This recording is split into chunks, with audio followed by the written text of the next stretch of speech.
Good morning, class. This is Mohammad Moin. Hope all you are well.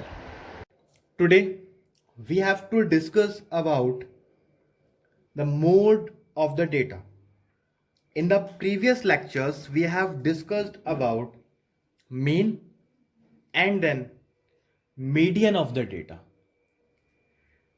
The mode of the data is the last topic of this chapter, chapter number 21, collection and organization of data.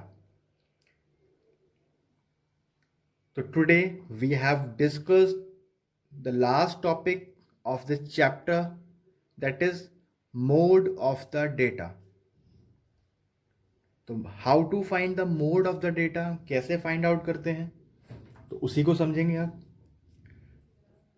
Just look here, we have to find the mode of the data by two veg.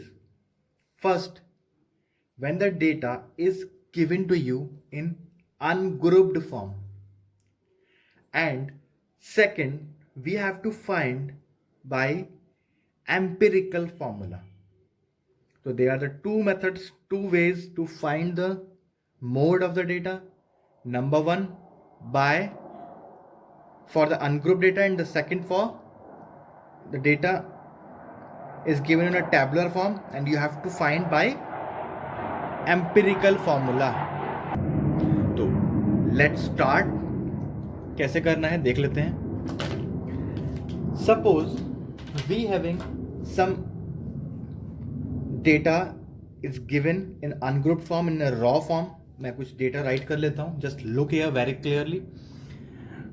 Some data is given to me like this: 5, 7, 8, 8, 9, 9, 9, 12. ठीक है. This is a data. This is known as ungroup data और raw data. ये आपको arrange form में भी मिल सकता है. Arrange मतलब असेंडिंग ऑर्डर भी हो सकता है, डिसेंडिंग ऑर्डर भी हो सकता है, और एक रॉ फॉर्म मतलब ऐसे बिखरा हुआ नंबर हो सकते हैं, मतलब इसका कोई ऑर्डर नहीं होगा. तो किसी भी फॉर्म में आपको मिल सकता है. तो you have to find the mode of this data. तो आपको there is no need to convert this data in ascending और descending order when you are going to find the mode.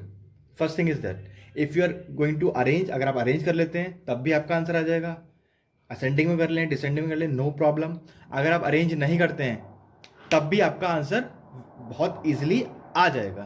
तो आपको वही समझना है कि how to find the mode of the data. मैं आपको दोनों वे समझा देता हूं. When जब आपको अरेंज करना है देन हाउ टू फाइंड, और without arranging how to find. तो दोनों का वे सेम ही है.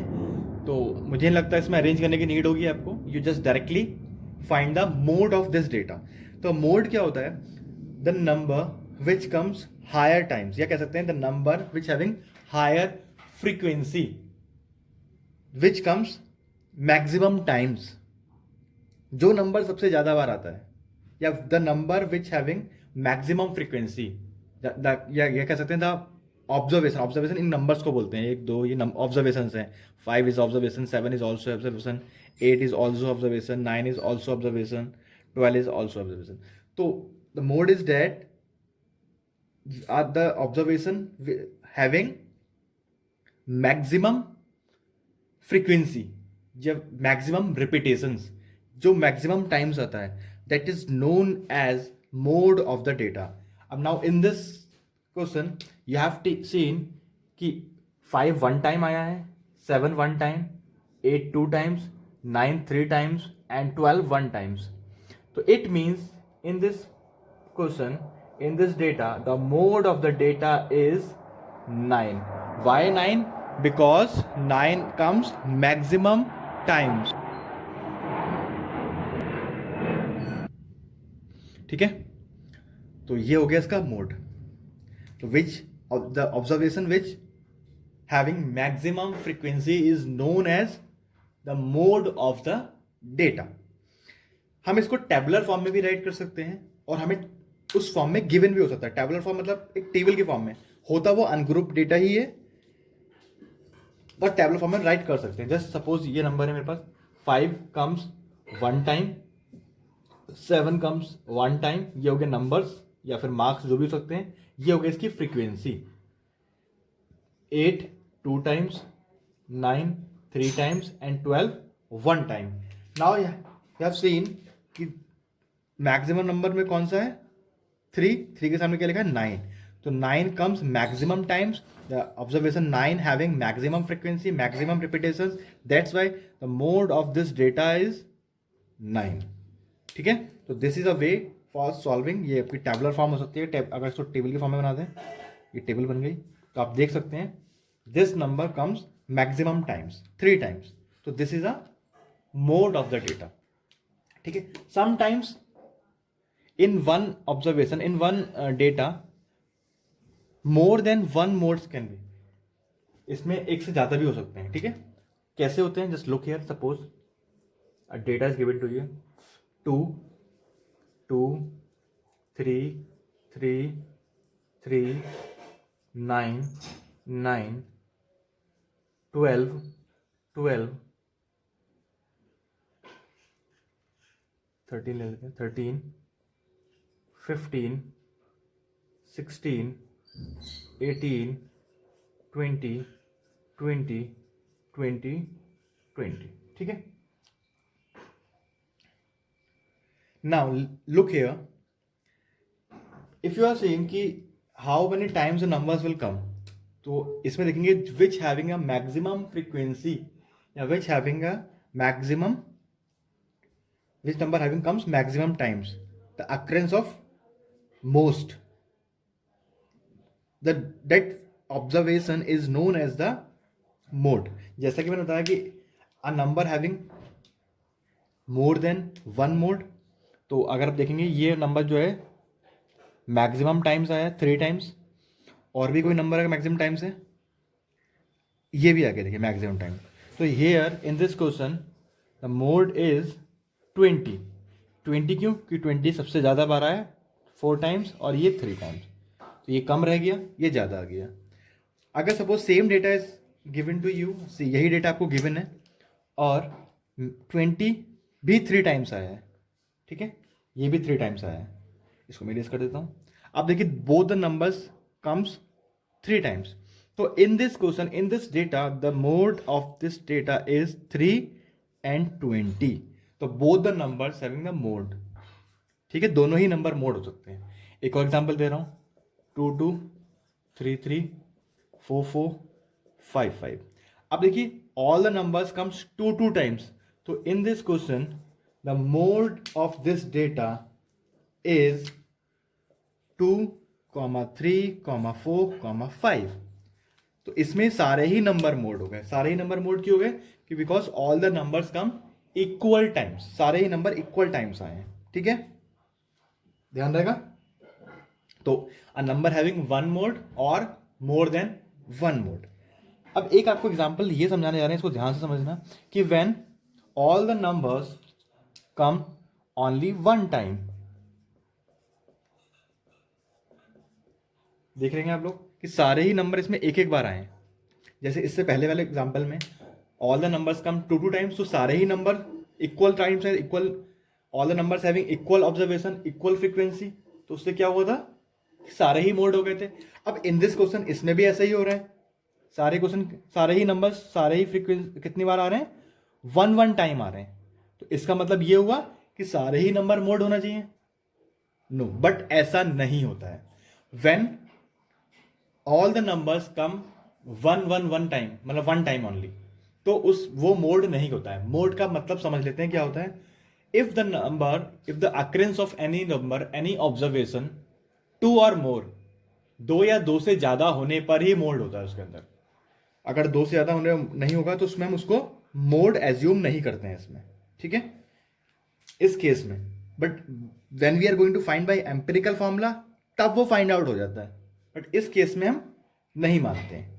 ठीक है, तो आप यहां देख रहे होंगे all the numbers comes 1 1 time, तो इन दिस केस हम लिखेंगे नो मोड। यहां पर क्या हो जाएगा, नो मोड। तब इस केस में कोई भी मोड नहीं होगा। क्यों नहीं होगा, because all the numbers come 1 time. जब 1 टाइम होते हैं तो हम इसमें कोई भी नंबर मोड एज्यूम नहीं करते हैं, ठीक है। But when we are going to find by empirical formula, तब ये सॉल्व हो सकता है, तब ये फाइंड आउट हो सकता है, ठीक है। मोड जो है, मोड को हम शॉर्ट फॉर्म में मोड बोलते हैं। जनरली इसको हम बोलते हैं, ये टर्म बना है दिस वर्ड मोडाल से, ठीक है। ये आप आगे हायर स्टैंडर्ड्स में पढ़ेंगे, हायर क्लासेस में पढ़ेंगे कैसे कैसे निकालते हैं, हाउ टू फाइंड दिस, ठीक है। तो we have, this is a topic of mode. Second आता है, we have to find the mode by second way, that is called empirical formula. EMPIRICAL, empirical formula, ठीक है। एम्पिरिकल फॉर्मूला होता है mode equals to 3 median minus 2 mean. Means कैसे find out करना है? First of all you have to find the median. पहले आप median find out करेंगे, then you have to find the mean. उसके बाद ये दोनों वैल्यूज इस फॉर्मूले में पुटअप कर देंगे और आपको क्या मिल जाएगा? मोड मिल जाएगा, ठीक है। जैसे सपोज डेट मेरे पास कुछ नंबर्स हैं 2, 3, 4, 4, 5। अब मुझे फाइंड करना है, I am going to find the mode by empirical formula. तो first I am going to find the median. आप जैसे देख रहे होंगे 1, 2, 3, 4, 5 है, मीन्स ऑड है, तो मीडियन के लिए मैं ऑड वाला फॉर्मूला अप्लाई कर दूंगा, ठीक है। Formula is n upon 2 n plus 1 upon 2th term. तो कितना हो जाएगा? 5 plus 1 upon 2th term means 6 upon 2th term. तो it means third term 1, 2, 3 means 4। तो 4 इसमें मीडियन हो गया। Now I am going to find the mean, ठीक है। मीन क्या होता है for this data? Sum of observation upon number of observation. Just look here, the sum is, in this question we have to add them, 2 plus 3 5, 5 plus 4 9, 9 plus 4 13, और 13 plus 5 18 upon 5। Divide कर लेंगे, 5 3 is 15, कुछ नहीं decimal लगा लो, 0 बढ़ गया, 5 6 is 30. So this is a mean of the data. Now I am going to put these value in the formula of mode, that is known as empirical formula. So 3 into median, 3 into 4 minus 2 into mean, ठीक है। तो first of all we have to do the multiplication according to the board mass. You get 12 minus 3.6, 2 6 is 12, carry 1, 2 3 is 6 और 1 7, 7.2 subtract कर लेते हैं। 12 minus 7.2, ये आ गया 4.8, ठीक है। By this we can find the mode of the data. और अगर हम वैसे फाइंड आउट करते, डायरेक्टली फाइंड आउट करते मोड ऑफ द डेटा, तो हम क्या देखते हैं इसमें से?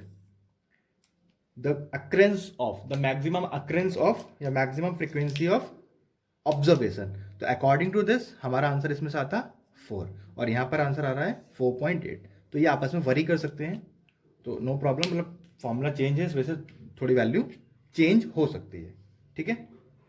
बट बाय दिस मेथड, इस मेथड से एग्जैक्ट आंसर मिल जाता है हमें।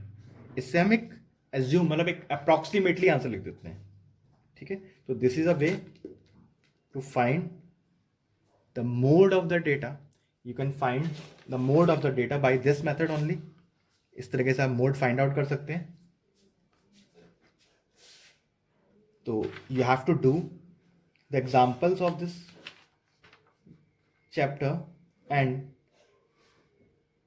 the questions related to the mode, ठीक है। You have to do questions related to this topic that we have discussed today. In the next lecture, we have to discuss how to solve, how to find the mode by empirical formula when the data is given to you in the tabular form, ठीक है। तो empirical formula का हम use बाद में सीखेंगे। जो हम टैबुलर फॉर्म में यूज़ करते हैं, टैबुलर वाला हम आगे सीखेंगे. Today you have to do till here, यहाँ तक आपको सॉल्व करना है. Thank you.